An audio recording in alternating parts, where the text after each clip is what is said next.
ಗಗನ ನೀಲಿ ಸಿದ್ದಯ್ಯ ಸ್ವಾಮಿ ಬನ್ನಿ ಪವಾಡ ಗೆದ್ದಯ್ಯ ನೀವೇ ಬನ್ನಿ. 12 ಕಂಡುಗ ಹೊಗೆಯ ಚೊಪ್ಪ ತೆಗೆದು ನಾಗರ ವಿನಯಿಸ ಸಿದ್ದು ಪತ್ತುರೆ ರಸ. ಕಾಂಚನದಲ್ಲಿ ಅಮೇರಿಕಾದ ಲಾಂಛನದಲ್ಲಿ ದೇವರು ಧರ್ಮದ ಹೆಸರಿನಲ್ಲಿ ಮಂದಿರ ಮಸೀದಿ ಗಲಾಟೆಯಲ್ಲಿ ಎಲ್ಲ ಮಾಯ ನಾಳೆ ನಾವು ಮಾಯ. ಚಪ್ಪಳೆ. ಎಲ್ಲ ಮಾಯ ನಾಳೆ ನಾವು ಮಾಯ. ಚಪ್ಪಳೆ ಹಾಕಿ. ಜನ ಜನ ಜನ ಜನ ಕಾಂಚನದಲ್ಲಿ. ಸಾಧನೆಯಲ್ಲೂ ಎತ್ತರ ಮತ್ತು ವ್ಯಕ್ತಿತ್ವದಲ್ಲೂ ಗಟ್ಟಿ.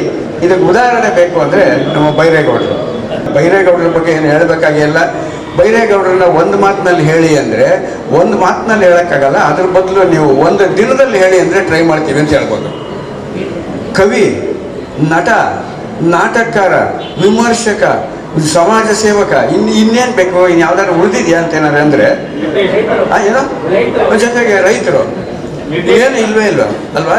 ಬರೀ ಭೂಮಿ ಕೃಷಿ ಮತ್ತು ಸಾಹಿತ್ಯ ಕೃಷಿ ಎರಡರಲ್ಲೂ ಅಥಾರಿಟಿ. ಭಾಳ ಆಶ್ಚರ್ಯ. ಇದನ್ನು ನಾನು ಈ ಪುಸ್ತಕದ ಬಗ್ಗೆ ಮಾತಾಡೋಕ್ಕೆ ಹೋಗಲ್ಲ. ಅವ್ರ ತಂದೆ ತಾಯಿಗೆ ಕಿರಿಯ ಮಗ ಬೈರೇಗೌಡರು ಅಂತ ಹೇಳಿದ್ರು.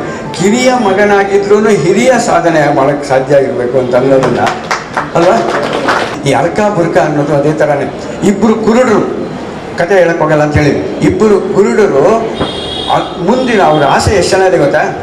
ಒಂದು ಆಸೆ ಹೇಗಿದೆ ಅಂದರೆ, ಇಬ್ಬರು ಸ್ನೇಹಿತರಾಗಿ ಒಬ್ಬರು 2 ದೇಹ, 1 ಜೀವ, 1 ಉಸಿರು ಥರ ಇದ್ದೀವಿ ನಾವು. ಇನ್ನು ಮುಂದಿನ ಜನ್ಮ ಅನ್ನೋದು ಏನಾದರೂ ಇದ್ದರೆ ನಾವಿಬ್ಬರು ಅವಳಿ ಜವಳಿ ಆಗಿಬಿಟ್ಟಬೇಕು ಅಂತ ಕನಸು ಕಂಡುಕೊಂಡಿರ್ತಾರೆ.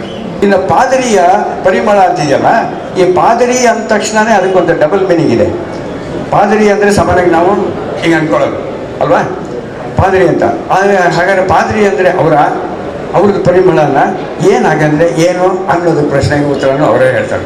ಕಗವೀರದ ಮನೆ ಇದರೊಳಗೆ ಒಂದೊಂದು ಕವನ ಒಂದೊಂದು ರೀತಿ ಎಲ್ಲ ವಿಷಯಗಳು ಬರೆದಿರುವಂಥ 3ರನ್ನ ಒಬ್ಬನೇ ವ್ಯಕ್ತಿ ಇಲ್ಲಿ ಬೈರೇಗೌಡ ಅನ್ನೋದನ್ನು ತೆಗೆದು ಹೆಸರು ಮುಚ್ಚಿಟ್ಬಿಟ್ರು.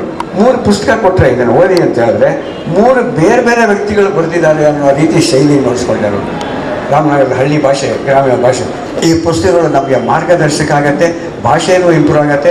ನಾಟಕ ಮಾಡೋರಿಗೆ ನಾಟಕನೂ ಮಾಡೋಕ್ಕೆ ಹೋಗ್ಬೋದು. ಬೆಂಗಳೂರಿಂದ ನಮ್ಮನ್ನು ಕರೆಸಿ ಇದರ ಬಗ್ಗೆ 4 ಮಾತು ಅವರು ಆಡೋದಕ್ಕೆ ಅವಕಾಶ ಮಾಡಿಕೊಟ್ಟ ಬೈರೇಗೌಡರು ಮತ್ತು ಎಲ್ಲರಿಗೂ ವಂದಿಸಿ ನನ್ನ ಮಾತನ್ನು ಮುಗಿಸ್ತೀನಿ. ದಶಕಂಠ ರಾವಣ